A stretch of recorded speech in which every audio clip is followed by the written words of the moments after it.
divorce can be one of the most difficult experiences of your life. Emotions are running high, and it's hard to know where to turn. But what if you can resolve your divorce in a way that's respectful, efficient, and cost-effective? Grodman Mediation offers a better way.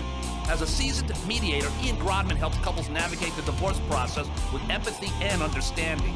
He'll work with you to identify your goals, your concerns, and your priorities, and help you find creative solutions that meet your needs. Unlike traditional litigation, mediation allows you to maintain control over the process and the outcome. You'll make the decisions that affect your life, not a judge or a lawyer. And with Ian's expert guidance, you'll be able to communicate effectively and find mutually beneficial solutions. Grodman Mediation is a safe and supportive environment where you can work through the tough issues and come out stronger on the other side. He's helped countless couples resolve their divorces with dignity and respect. Let him help you too. Don't let divorce tear you apart. Contact Ian Grodman at Grodman Mediation today and start building a brighter future. Call 973-313-2424. Again, that's 973-313-2424 or visit GrodmanMediation.com. Grodman Mediation, a better way to divorce.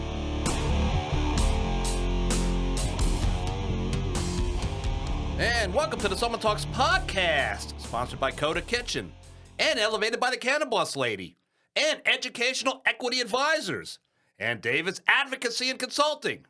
Also, a very special welcome to our newest sponsor, Grodman Mediation. I'm Lee Navlin, and let's hear it for the star of the show, Ileana Castillo. Got a bit of a problem here, ladies and gentlemen. Ileana Castillo is actually not here in the studio at the moment. She had a little bit of an issue getting here today. We're hoping maybe she arrives at some point during the podcast, but she wasn't sure she could get here on time, and she said, well, I said, maybe we get you up on Zoom, and she said, I don't want to do Zoom because I haven't had a chance to get the hair and makeup. So this is the problem that I have with Ileana Castillo, working with Ileana Castillo, hair and makeup and wardrobe, and it goes on and on and on. And the whole thing that I find very peculiar is, of course, this is a radio podcast, so it doesn't matter what she looks like, but still Ileana wants to look excellent, even if it's just her and I in studio. And, you know, that's one of the great things about being Ileana's partner here on the Soma Talks podcast is I could always count on Ileana to look as lovely as humanly possible. And I think, ladies and gentlemen, a round of applause for Ileana Castillo for always looking her best, even if I'm the only one that can see her. But seriously, though, ladies and gentlemen, I am sorry that Ileana is not here. It is a very strange to be looking at a chair that she is normally sitting in. As a matter of fact, that might be Ileana on the phone as we speak. Hello? Hello, Ileana. Kalalo, dramatic sting. That was terrible. And yes, ladies and gentlemen, we actually do have Ileana on the phone. Hi, Ileana. Say hello to the audience. Now, I was just telling the audience that the reason you're not here is because you had a little bit of a situation this morning, and I said we could get you up on Zoom, and you said that you would have to go to hair and makeup first, right? I was explaining that whole situation to the audience. So even and they appreciate the fact, Ileana, even though this is a radio podcast, that still hair and makeup and wardrobe and all that good stuff, that's very important to you, even if it's just you and I in the studio. So again, I know everyone here in the Soma area appreciates it. So everything okay with you, Ileana, on the phone? Everything is okay with me. I'm glad you're having fun. We're having a lot of fun here at the Lee Navlin podcast, starring Lee Navlin. Right? Yeah, we gotta change the name. that's right. Yeah, well, yeah. I mean, you know, the problem is, if it's a Lee Navlin podcast, there's going to be like 5 people listening. If it's the Soma Talks podcast starring Ileana Castillo, right, we get a couple thousand people listening. So all is good with you, Ileana. All is good with me during my Christmas holiday shopping. Oh, excellent. Okay, and have you bought anything for me yet? Now, keeping in mind, I am Jewish, so it would be Hanukkah in my case. I know, right? Hanukkah in your situation. That's true. Yeah, and it's 8 days of Hanukkah, so I guess that would be 8 gifts. So just, you know. Yep. Yep. That's true. Yeah. So I ain't giving you 8 gifts. That's not happening. no, well, I mean, 1 would be nice, but Yeah. yeah.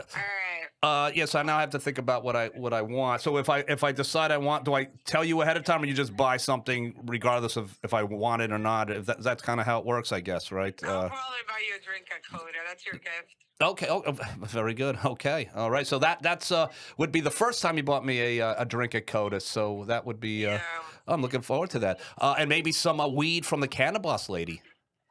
that is true. Hey, remind everybody there's an ugly sweater party at Coda this Thursday. Ugly sweater party at Coda this Thursday to celebrate what exactly? Just is it a specific? It's an ugly sweater party. Just an ugly sweater party at Coda. What time? Like 5 o'clock, 6 o'clock? It starts at 5, and they got tasting of coquitos too. Oh, While you're having dinner, they will give you complimentary a coquito. Yep.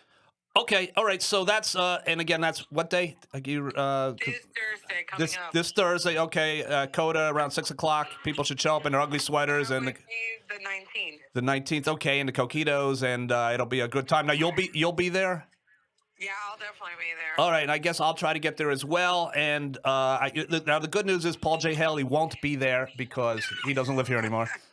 So even more reason for you to show up if you weren't planning on it or were planning on it. Yeah. So. All right, I'll let you go. Okay, Ileana. So I guess it'll just be me, and I haven't introduced our guest yet, but we're going to take a quick commercial break, and we'll be right back with our guest here on the Soma Talks podcast, not starring Ileana Castillo. You got jokes, huh? I got jokes. And we're back, the Soma Talks podcast with special guest Joe Strupp. He is the author of the book A Long Walk Home, which was about a murder here in Maplewood back in the 60s. Joe, how are you? Good to be with you, Lee. How are you? Thank you for having me. Of course, Joe. Of course, absolutely. You know, I've known you for a long time Yes. now. Now, you were a Soma resident forever. Yeah, 21 years. Now, you're a journalist, you're a reporter for the Asbury Park Press. Correct. Right, and but you've written nationally Yes. throughout your career. I know you were a reporter in San Francisco Yes. once upon a time, and so you know, tell us a little bit before we get into your book. Tell us a little bit about your history with Maplewood and Soma. Sure. I actually grew up in Summit, and then I went to Brooklyn College, and my first job was actually in Elizabeth at the Daily Journal newspaper, which is no longer with us, Okay, as many are like not, most as you papers, know. unfortunately. And then I was in California for 9 years at two different newspapers. One in San Francisco, actually 3 different newspapers, two around San Francisco and one in Riverside, California.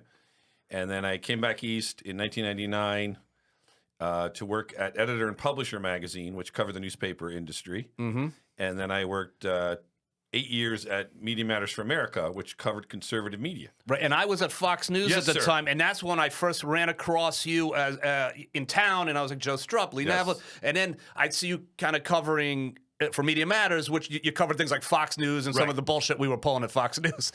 There was plenty going on. And I would be like, wait a second, I know the guy writing about us, you know, so. But you were much nicer than some who didn't like what we wrote. But that's when I moved to Maplewood in 1999, and with my wife, Claire, and we lived here for 21 years. My kids went through all the schools, Tuscan, Maplewood Middle, and Columbia. And then, as you know, for about 8 years, I also ran my own website, maplewoodian.com, which is where you and I really got to know each other. That's right. Yeah. So now Maplewoodian, for those unfamiliar, Yes. was basically kind of like the Village Green before there was the Village Green. You were covering everything in town to the schools and the police and the Board of Ed meetings and, Right. and township committee meetings. And you. And I did it on the side, which made it a little more difficult, but it was in some ways not that difficult because Maplewood's a small town. You could go to the meetings, you could call people, you could write things. And that's when I first stumbled on this story, covering Maplewood. When I first moved here in 1999, a year later in 2000, there was a murder. A woman, Christine Burns.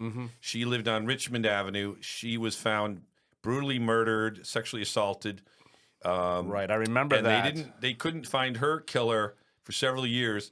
And when I looked into that story for a magazine article for New Jersey Monthly, I found that it was only the second unsolved murder in Maplewood. And it was eventually solved through DNA. So that was the second unsolved murder at the time, besides the book you've written. Right. about. And when Yeah, I yeah. was learning about that case, I kept hearing there's only one other unsolved murder. The girl Right. named Carol Ann Farino, 17-year-old, who was found strangled to death in 1966, just an hour after she was last seen walking home from her job in Maplewood Village. And I'd always stuck in my head, wow, an unsolved murder, Yeah. a young girl, what's this about?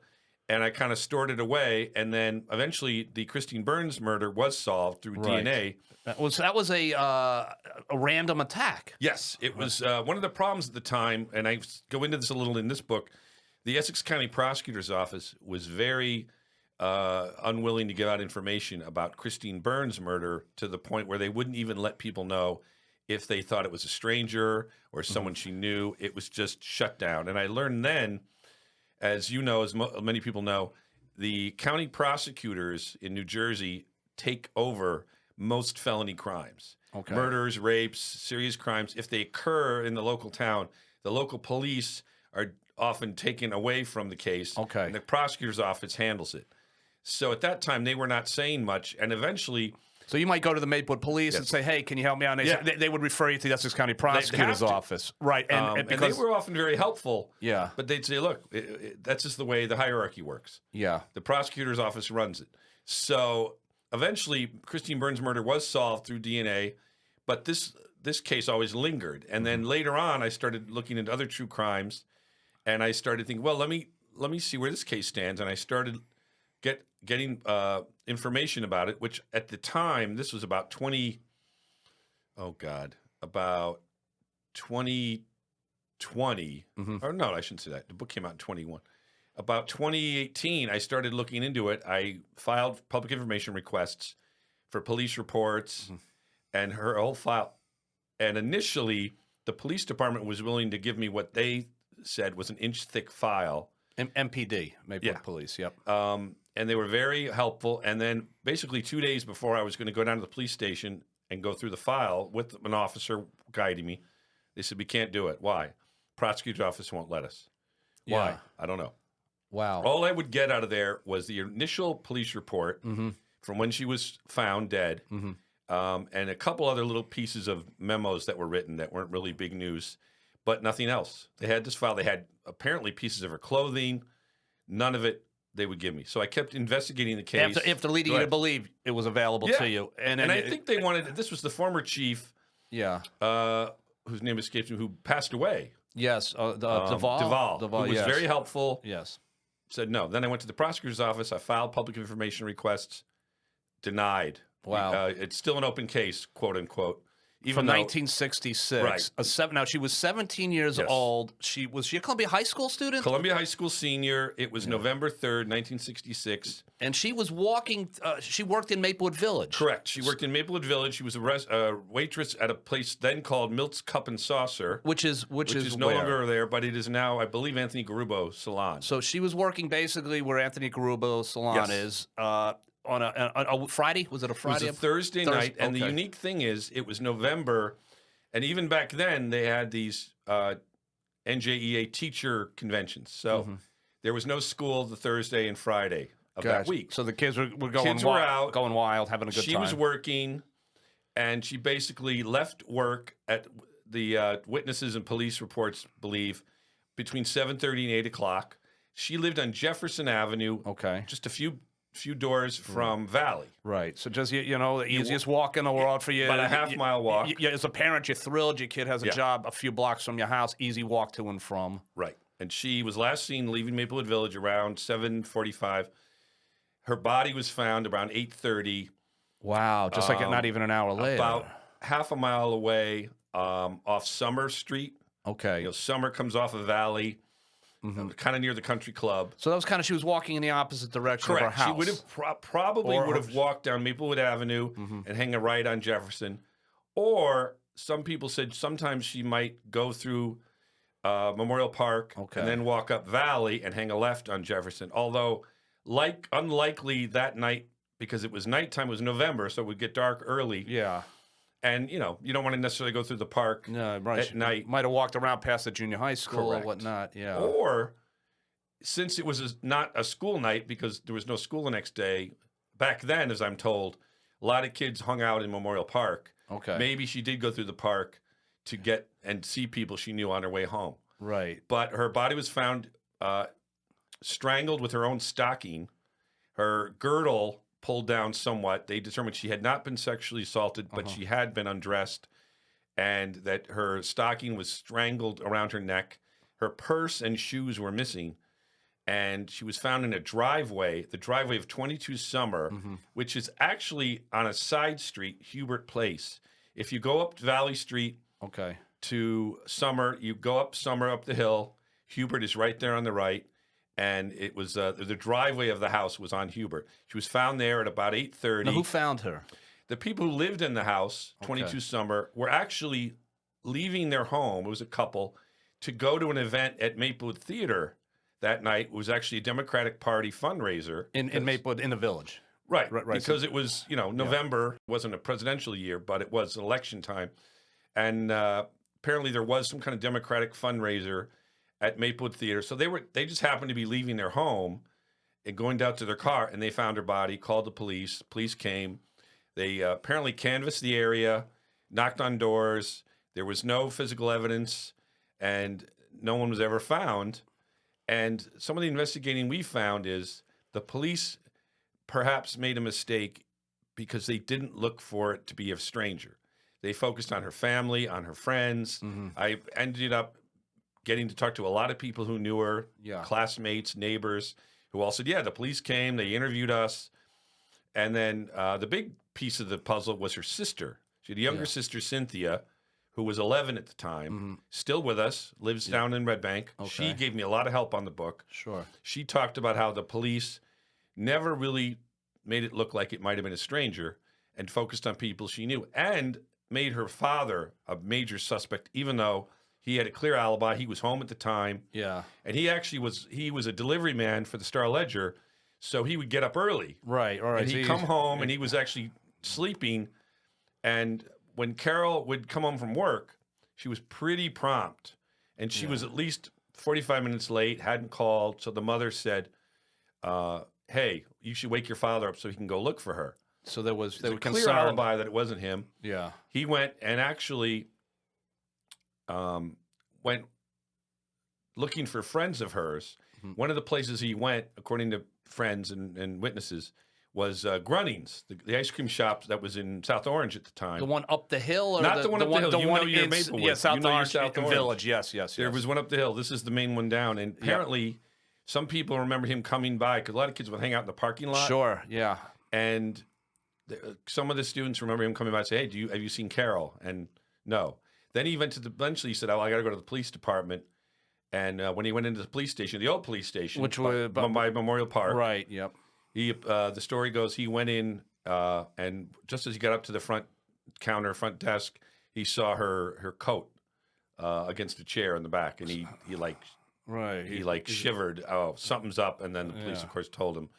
But as she was the investigation she was gone already. continued- By the time she was gone, the coat they had her. As it went on, though, they kept focusing on him, and then later on, after the book came out, I received some calls from two of the police officers who were first on the scene and later stayed in the department, said there was this ongoing effort to pin it on the dad. That they kept focusing on the father. Now, had he had a history of issues in Maplewood with the police? He has not ever been arrested. He was a very he had a hot temper. Okay. The sister gave me a lot of information. She said it was the two of them were the only kids. The family, Italian family, had lived in Valesburg, part of Newark, which has a big organized crime history, the Cambria family. Sure. And they had moved to Maplewood, and they described Maplewood at the time as very conservative, very white, and not so trusting of even Italian or different, let alone black or Asian. But that there was a lot of prejudice. Right, so they kind of looked at who You got a little harassment, a little outsider kind of moving in Yes. on the turf of the old guard, so to Yes. speak. Yeah. And the mother and the father were very protective. They didn't let the kids go out much. They didn't let him date much. Yeah. Carol was ordered to come home right after work. The second daughter, especially after Carol was killed, said they were even stricter with her.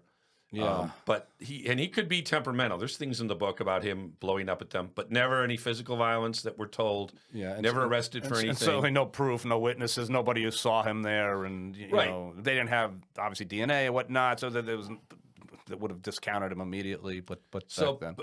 But there's really since then we've tried several times to get access to these files, and they really won't give them up, and they've really never had a suspect Although in the book we go into a couple of potential suspects, but it's still very much unsolved.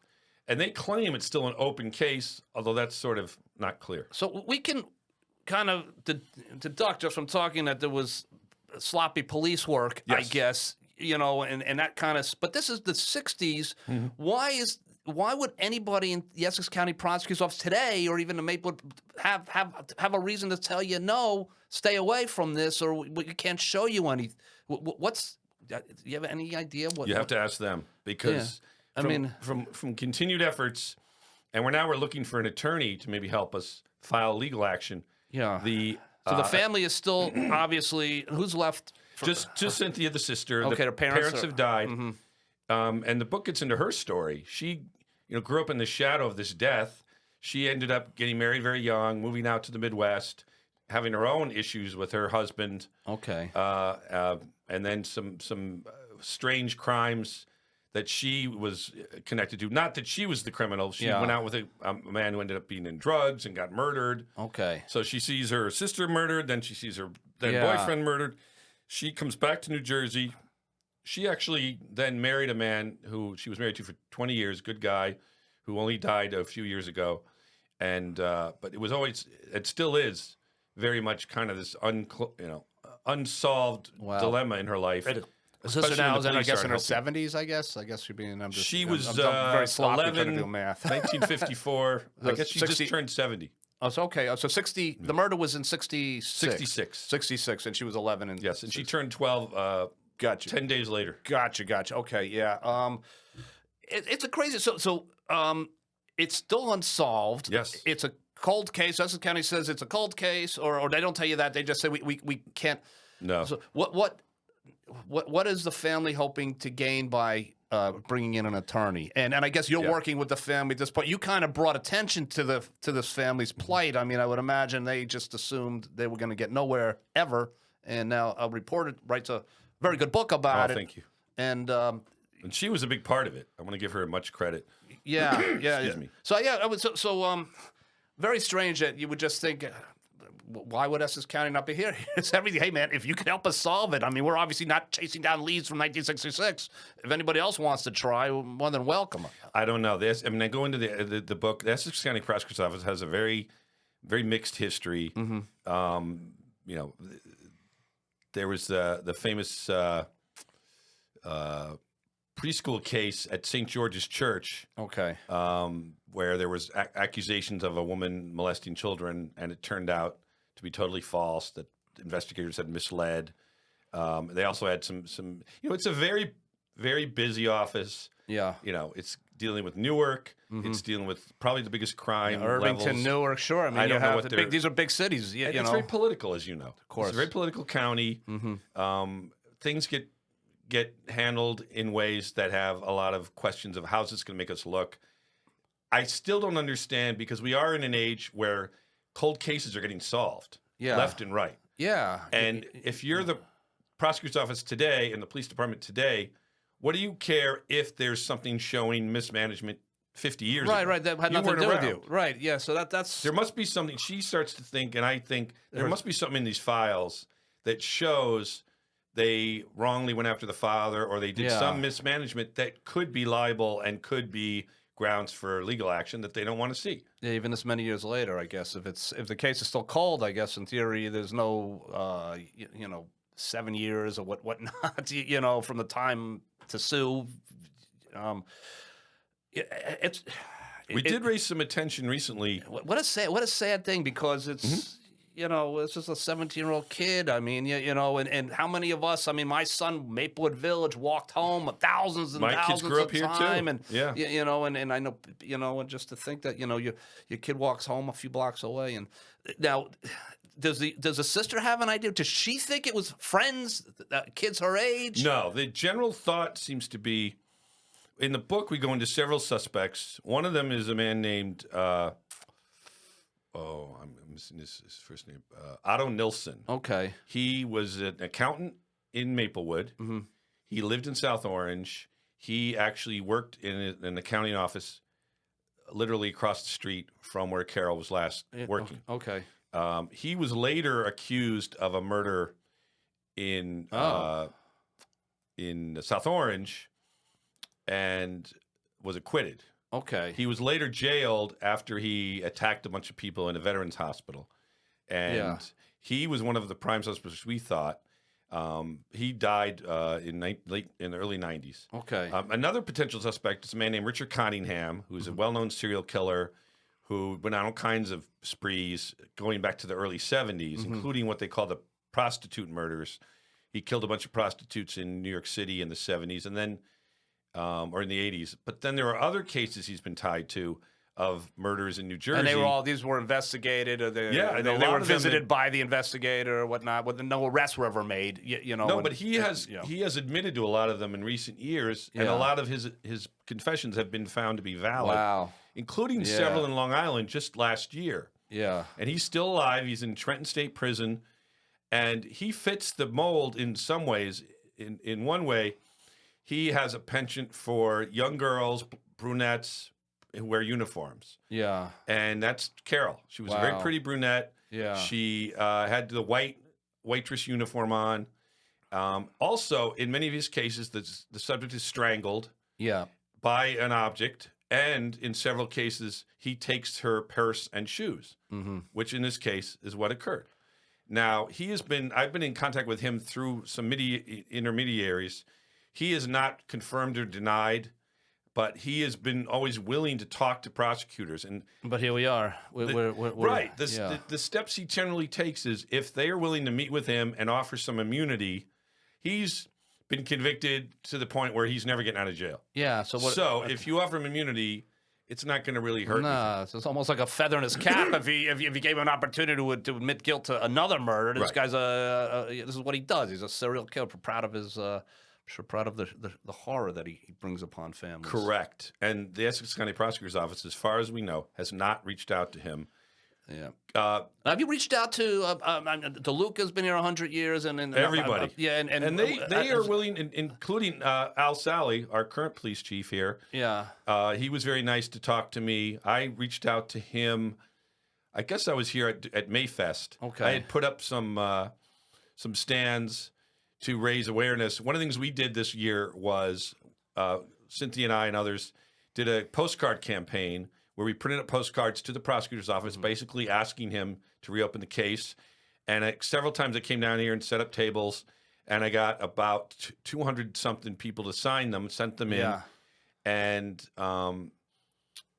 at the time, I also talked to the police chief, and he basically looked through the case and said, our hands are tied. The prosecutor's office runs this. If we give you any info, we get in trouble, and I understand. Right. It's like don't fight City Hall type of thing. But what did happen is after these postcards were sent in, the prosecutor's office, one of their investigators, did meet with me and Cynthia, Carol's sister, for about 3 hours in May. But he really kind of brushed off the idea that it might be Cottingham. Okay. For really no reason. It just seemed odd. Well, why don't you go talk to the guy? They won't. We've been in touch with him in the last couple of weeks. I've sent him emails and calls. Nothing. So that's why we're trying to get an attorney to maybe file some kind of somebody who knows how legal action. Yeah. Because it's very strange. The cases that he has been involved in, Cottingham, have turned into solved crimes. And his MO seems to be if you're willing to give him immunity and maybe a few other things like food. He wants to get food in prison. It's very strange. He wants a bucket of chicken. Unbelievable. Right, I'll tell you what you want. Just give me some Kentucky Fried Chicken. I'll bring a pizza, whatever the guy wants. But let me solve the fact that the prosecutor's office won't even talk to him. It's crazy. Why not? Something's going on that they're not releasing. It just at this point, it's like, why won't you give the sister access to this file, and so she knows what's going on because there's something in there they don't want to know. Closure, I mean, this is her family's gone, her sister's long gone, her parents long. Come on, it's a crazy. Joe, Christmas. People are looking for gifts. Yes. Where can residents, and I love the book. My wife really enjoyed this book. Where can they find your book? It's at Amazon.com, BarnesandNoble.com, or A Long Walk Home at Amazon.com by Joe Strupp. Or if you go to my website, JoeStrupp.com, JoeStrupp.com, which you can reach out to me in there. I can get you a signed copy. And my other books, if I can plug. Yeah, sure. My most recent true crime is Death on St. Charles Street. I've got that one right here. That's about my a murder in my own family from 1962 My great aunt, Alberta, was murdered by her husband, who also killed 2 of their teenage children and himself in a quadruple murder-suicide in South Dakota, where they lived. Still one of the most gruesome murders there. That involved a lot of mental illness, depression, anxiety, alcoholism, and a big church interest because there was a big last rites held after they were killed, and some real insight into murders in your own family. That's also, you can find that on Amazon or via my website. And my 2 other books, my first book was called Killing Journalism, How Greed, Laziness, and Donald Trump Are Destroying News and How We Can Save It. That's basically a study of the media, which I covered for 18 years. That book, I remember that was a big book. And now with Trump coming back and the media even more crazy than before, it's even more timely. And then my lone novel, The Crookedest Street, is about a story in San Francisco involving newspapers and politics. I was in San Francisco for 7 years, and a lot of it's based on true stuff there in the 90s, which was very strange. Crazy politics, crazy journalism, murder, mayhem, an earthquake, gay rights, crazy politicians. It's a real fun read and a lot of interest. So those are all wonderful. You can find all that on joestrupp.com. Yeah, and a lot of my background on my work that I'm still doing at Asbury Park Press, and my teaching. I teach at Fairleigh Dickinson and Rutgers. Rutgers, yep. You which teach is really journalism, fun. at both schools. And I still do some freelancing, but it's plenty to keep me busy. But those are the places to get it. And if anyone knows any attorneys, go on to joestrupp.com. You can get my address and everything there. Send me anything you want, whether you want copies of the books or have any ideas for attorneys to help or any insight or thoughts on a lot. The interesting thing about this case is, you're talking 1966, almost 60 years ago. A lot of people in town still remember the case and the girl, and which is really interesting to me. As you know, a lot of people stay around Maplewood area a long time, and it has changed a lot. Yeah, it's a case that they never found a murderer. I mean, it's a high school kid. Hey, Joe, I want to talk about now. I'd love to go back in time and talk a little bit about some of the things you covered with the Maplewoodian. We're going to take a short break, and we'll be right back with Joe Strupp. Thank you.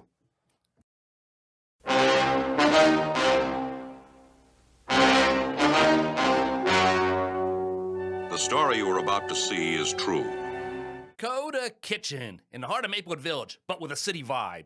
Come check out Coda for great food and great company.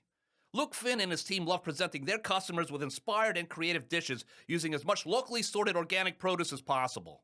At the bar, you'll find an assortment of craft draft beers and classic original cocktails. Lovely wines, too.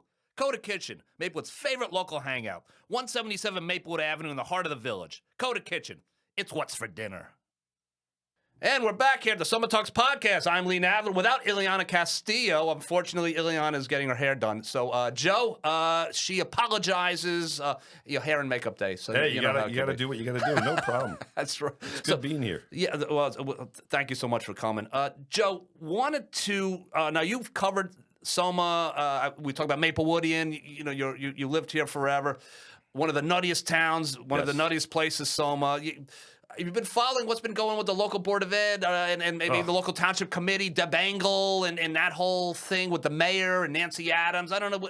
It's funny how the local politics is still political. Yeah. It's a small town. And we were talking about this stuff 25 years ago. And 25 years from now, I'm sure you will. Yes, I agree. If we're not, pardon my coffee. Yeah. I ran my website, Maplewoodian.com from 2010 to 2018. And then I also did a year at Tap Into. Okay, which I was lucky to do. They were really nice to me. Yeah. And it was amazing that Maplewood was always kind of out of the political fray in many ways. I mean, we had Vic DeLuca was mayor most of the time I was here. And he was, I thought, a very good mayor. Yeah. Didn't always agree with him. He didn't always agree with me. But when I reached out, and he would Vic tell is very me, good at not agreeing with you. Yeah. Because I know firsthand. Especially when he finds out you're a journalist or a writer. Yeah. That he's. But he was always very responsive to me. Yeah. I think he realized I was trying to just get facts. Right. And if I ask him a question and he doesn't tell me the answer, then the fact doesn't get out. And as you know, people start making up their own facts. Right. So he would always respond. And I'd say, look, explain this to me. Explain this. Fine. He kept getting picked as mayor every year. Yeah. Fine. He did the job. Did he have his political agenda? Sure. Right. Well, that's Even at a time when, if you recall, when the old post office was demolished and they built that new awful monstrosity that got so many tax breaks. Yep. And I think I was the only one to write about the fact that the township paid for new sewer lines for that building at a rate of about almost $100,000. The developers didn't have to pay. They got a 5-year tax break. Yep. I was not, and the developer was, I don't remember his name, but they were very unhelpful. They wouldn't even meet with residents. Yeah. I filed an information request for Vic's emails with the guy, and they provided them. And to his credit, he didn't give me a hard time after that. He said, "Okay, you want emails? Here's the anyway." No, Vic, if you're a hard worker, he generally, he's all right with you. If you go in with a big mouth and you're not putting effort in, I think that's when he'll kind of. And he was mayor for I don't know how many years. 10. Yeah, he was mayor. Then Perfetta was mayor for a couple of years. Then he came back. Yeah, then he came back. Then Pettis was mayor for a year. Ken Pettis, and then he went back, and then he was basically up until Nancy a couple of years ago. And well, then Dean Daffis came in. That's right, Dean Daffis. That's correct. Yes, And Dean, the interesting thing was McGahey was there for McGahey was mayor. But the interesting with Daffis is he had promised Greg Lembrecht his vote for mayor. And the interesting about Maplewood, with the township committee picks the mayor every year, as you know. Yep. And so basically 3 people pick the mayor. Yeah, that's what it comes down to. Basically 2 people. Yeah. If you're on the township committee, if you want to be mayor and you vote for yourself, you need 2 more. All you need is to convince 2 people. In a town of 18,000, whatever. More than that, I bet, 20, right? Yeah, 25. Right. I mean, you need 2 people to pick you. So if you recall, I don't remember what year it was. Greg Lembrecht, who had been on the township committee for a while, very responsive guy to me. He had lined up Dean Daffis's vote, his own vote, and I don't remember who the third one was. And then I'm thinking it was Vic, but I might be wrong there. But Dean is the one who changed. Dean changed. Dean switched his vote. It seemed to be like we just had something similar. Yes. We think happen again with Deb Engel was going to be mayor. To her understanding, she had the support of Dean and Malia, while Nancy had Vic's support. And, she was excited because it was an opportunity to be, Maplewood's 3rd female mayor. Yeah. And, apparently the carpet was pulled out from under her. But the interesting thing about that one, again, everyone knows, is that they had, which you can also look at the politics of this letter that they were all going to sign supporting Mikey. Is it Mikey or Mickey? I believe it's Mikey Sherrill. Mikey Sherrill, who was very, very prominent. Wants to be our next governor. Running for governor, probably could do very well in the primary, could win. She's got a lot going for her. Very strong candidate. Yes. So the politics of it in Maplewood is, hey, if we all support her now, and she wins, we're in her corner.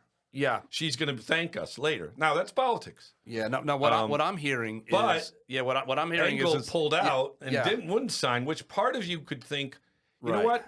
I can understand her wanting to be independent, but then the other part, which you were mentioning, is that she's lined up with Steve Fulop, the Jersey City mayor. That's what I've heard. I've heard that from others too, though. Since you and I talked, because you're the first one who told me that. Yeah, and I reached out. I won't say who. Yeah. Prominent people in Maplewood who you would know. Oh, so after we spoke, interesting. Yes. Okay. I was actually talking to somebody about something else, and then I mentioned. Yeah. No. Oh, by the way, absolutely. what do you know about Engel and Steve Fulop and this very in the know Fulop is the person Jersey City mayor for those who's also running for governor. Who's running for governor as well, and seems to have the support of Sheena Collum. Okay, so I didn't know that. Yeah, so my understanding is Sheena thinks he's going to be a great governor, and she's fully behind him. Sheena, I apologize if I got that wrong, but I don't think I did. So anyway, Deb and Sheena are friends. I mean, and this is conjecture on my part, but so it's not horrible that Deb Engel is supporting another candidate who sounds like he might be a very strong guy. But too. what she said publicly, I believe, was words to the effect of what Engel said publicly was words to the effect, "Oh, I haven't made up my mind yet." Right. Well, if this is true, she has made up her mind. Right. She doesn't want to support That's a good point. Mikey Cheryl. Right, yeah. Which is fine. You don't have to. But don't come out and say, oh, I'm just trying to decide. Wait a minute. You're in the corner of this other candidate. Yeah. And the interesting thing is, this is the issue that comes up at the local level. Mm-hmm. Who are you supporting for governor affects who we're going to pick for mayor. Right. Is that really the way we should be doing these things? I don't know. Yeah, it's just funny how political it gets. Because what's happening Even in a small town. Because then the media, that Globe, whatever, which is Wildstein, you know, Yeah, I know of Wildstein. Yeah, Wildstein. For the record, by the way, Wildstein was the guy that was involved with Christie with the bridge gate. He was with the Port Authority. Now he's, you know, he kind of is like one of these, you know, snoops, I guess. And he does a lot down where I work in Monmouth and Ocean counties, too. So he's everywhere. But he kind of, you know, turned it around and made it sound like the machine has been busted in Essex County by Deb Angle, kind of, you know, standing up against the machine, right or wrong. I'm not going to go there. You know Essex County machine better than me. What is it's DiVincenzo? It's still the Joe top D dog. is, you know, he's the Essex a very County powerful executive. guy. Yeah, And listen, he does a lot.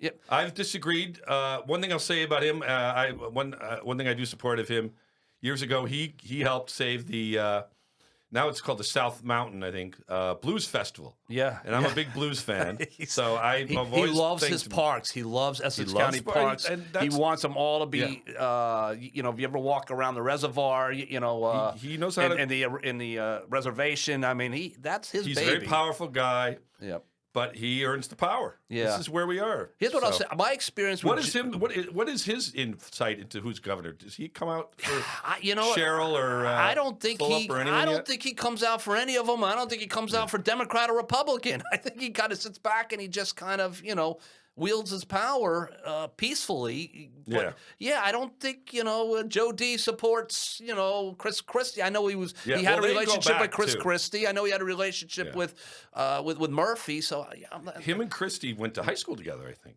or college or something. Well, I went to the same high school as Chris Christie, Livingston High School. Right. Christie was a couple years older than me. I thought he and DiVincenzo had a high school connect. They have some old connection. Joe D's a little older, I believe. Really? Maybe it was law school. I don't know. Yeah, I mean, they're old. They're longtime friends. Yeah, they're right, exactly. Yeah, as you have to be, or not not unusual in New Jersey. You know, to be. Did Maplewood? Did the township committee err in writing a letter of support for Cheryl this early? You know what? I don't think they were planning to. Maybe yet. You know, but then when she was saying no, I'm not doing that, then it was so. It maybe the thing blew up earlier than. Eventually, they were going to give the support. I'm not sure when, but this was obviously, hey, by the way, you just. And did Cheryl ask for it? Yeah, and did I don't know. And did she ask for it? I think she has. And what she. I think her reaction to all this has been kind of hands off. Yeah, I mean, I didn't ask for anything. I'm not. No, involved. I think she based she spoke very highly of Deb and said, you know, Deb has a right to do what she wants. Yeah, and what's she going to say? Right. She's not going to say. She's trying to get votes. Right. Well, I'm offended. This woman doesn't think I'd be a great governor. Maplewood? Why didn't the four who liked her they sign the letter? Say, well, you know what? Most of us like you. It's very strange. I guess off. I guess ultimately most of the towns that do something like this generally have the signature of the mayor too. You know, so it's like. So if she becomes mayor and she doesn't, I hear you. Right. So it's almost like, hey, we got 4 out of 5 supporting you, except who? Except the mayor. It's like, oh, yeah, you know, like that's the one. Or why not just say, you know what? Let's back down. Let's not do this unless Cheryl asked for it. Yeah. And so they got to say, look, this is where we are. But to say, look, we're not going to make you mayor because of this one thing. It the whole leaves thing, a bad taste in your mouth. and I, you know what, and I think at first when this thing kind of broke, and you know, and everyone knows I'm a good friend of Nancy Adams, we're pals, and my former neighbor. People say I defend her, which I, you know, but I don't because I love her, but I don't have to. But you know, I think she was as shocked as anyone when all of a sudden they turned to her and said, "Hey, would you like another year as mayor?" I think she walked in there just assuming that was it. She was losing the. Now, why wouldn't she get another year automatically? Was she having issues? No, I mean, I think I know. I don't think.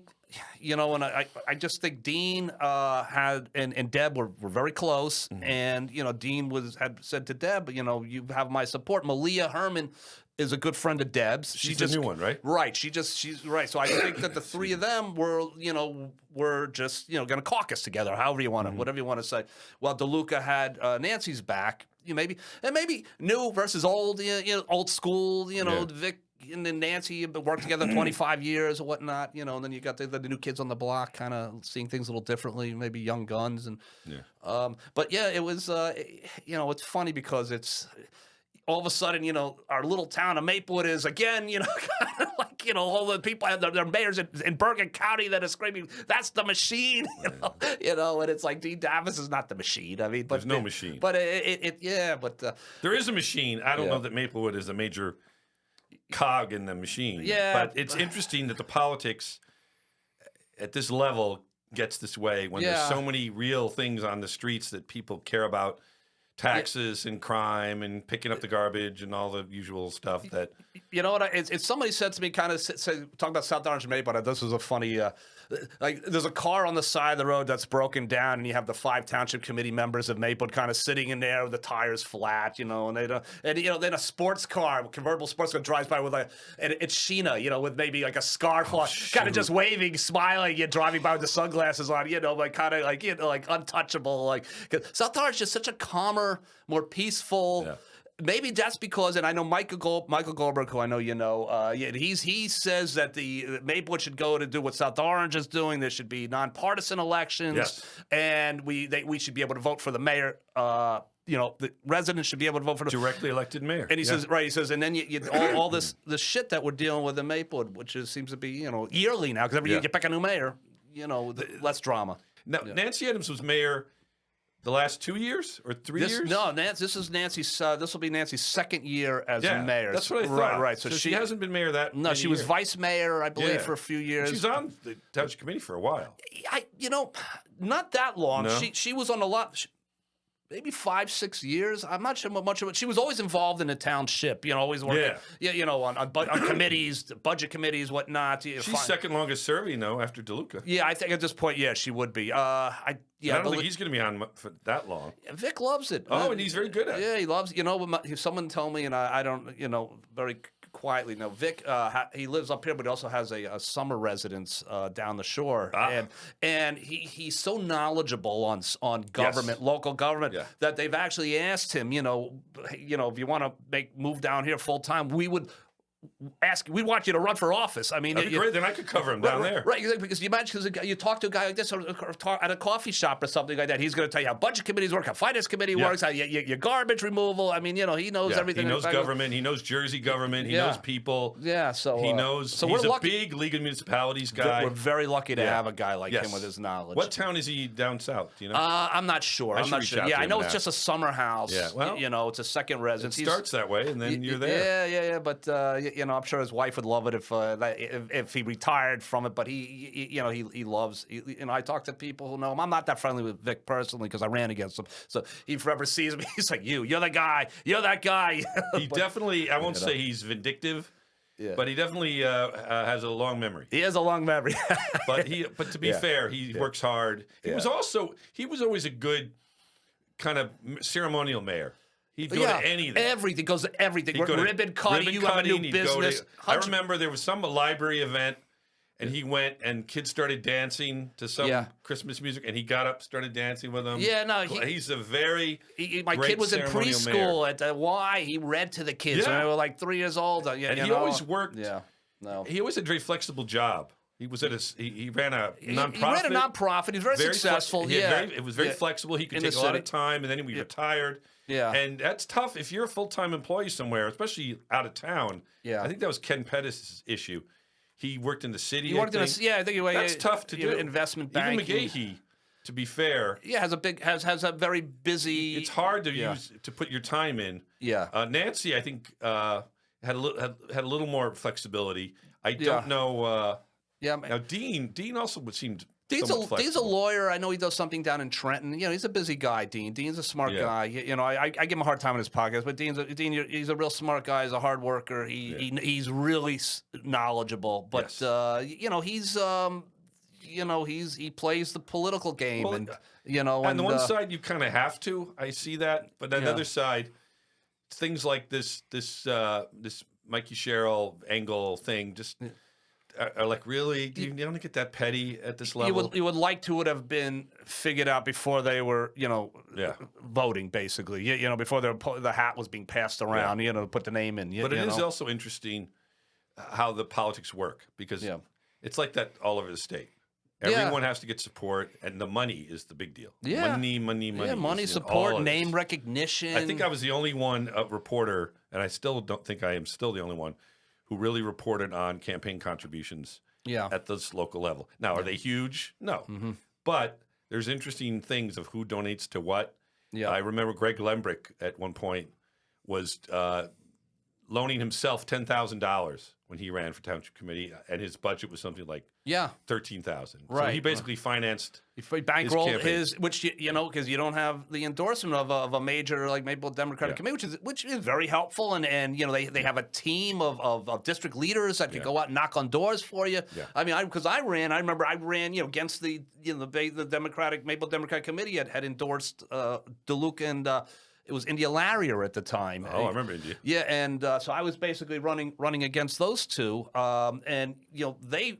I don't think. Well, Vic knocks on doors. I don't think India Larrier knocked on one door. I knocked on hundreds of doors, and I still got shellacked. But you ran as a Republican, right? No, I ran in the primary, Democratic primary. You did run in the primary. Yeah, I ran in the primary. So people always say, "Oh, you're the Republican." No, I'm a Democrat. I ran against the Democrats. Yeah. But it was I mean, basically, it was I was on my own. I didn't have money to back. I wasn't about to start bankrolling things like God bless Lembrick, but I wasn't going to do that. Yeah, he ran against the he ran against the Democratic Committee. So did Profeta when he first ran. I think Profeta did also. Yeah. And matter of fact, Malia Herman just she was not the endorsed candidate. Jermaine Cripe was. Although I got to give Jermaine Cripe kudos. One of the things we also did with this case, we got a memorial bench put in honoring Carol Ann Farino, which is there in the by the gazebo. Right next to the Hilton Library. Excellent. It's a beautiful bench that the town, if you can imagine, they'll only put in a memorial bench if you pay for it, and the cost ran up to about $1,200, which is ridiculous. Yeah. And we put a GoFundMe up, and we raised the money by donations, including a couple anonymous people who gave hundreds of dollars. Wonderful. It was incredible. But Jermaine, to her credit, really pushed it over the line with the DPW. Good. And got them on their feet to finish it up. And then she was a big, and I will give her credit for that till the end. She was a big part of that effort to get that bench put in, which is still there. And I went by it not long ago. It's been spruced up. They put some plants around it. Okay, so it's right. It's not being neglected. No, it's right in front of the gazebo. If you ever go to an event at that gazebo, the bench is right there with a nice nameplate for her, and Jermaine was a big part of that. Okay, well, thank you so much for coming down. Thank you always, Lee. You're the man. Thank you, dude. A Long Walk Home, that's written by Joe Strupp. You can find it on Amazon, joestrupp.com, Death on St. Charles Street. These are great books, ladies and gentlemen. So, Joe, we'll do it again real soon. Thanks so much, Lee. Have a good holiday. All right, everybody. We'll talk to you next time. Soma Talks Podcast. Good night.